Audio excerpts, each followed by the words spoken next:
Samantalang dati, 40 pesos lang. Ang susunod na programa ay rated PG. Ito ay nangangailangan ng patnubay at gabay ng magulang para sa mga batang manonood.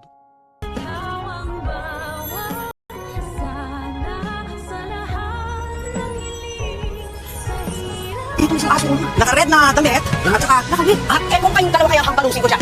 Ito na po ang mga dapat nating pakaabangan sa abot kamay na pangarap dahil nga inaakala na ng lahat, lalo na itong si Giselle na sinukuan na nga ni Moira, ang kapatid niyang si Robert, ay tatanungin ni Giselle si Lynette kung wala na daw bang pag-asang magkabalikan sila ni Obeng sapagkat mas gusto ni Giselle si Lynette para kay Robert at parang tutol na itong si Giselle na magkatuluyan si Carlos at si Tisay. Sa kabilang banda ay pipilitin pa rin ni Zoe ang kanyang inang si Moira na makipag-ayos kay Robert pero dahil na rin sa pagkapahiya ni Moira sa pagkakakagat niya sa paa ni Lynette ay parang napuno na rin ang bruha at ayaw na niyang makipag-ayos kay Robert. At habang magkausap nga itong si Moira at si Zoe sa cellphone, ay makikita siya ni Chang Susan at ni Josa. Magkukunwari naman si Lola Susan na may tinatawagan at may ire-report daw itong asong ulol na nakawig.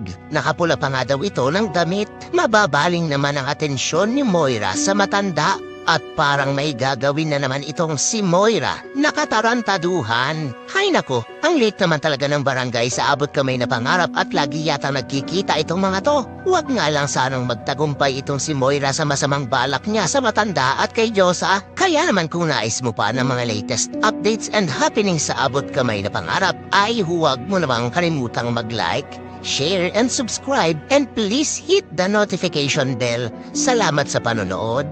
Paalam!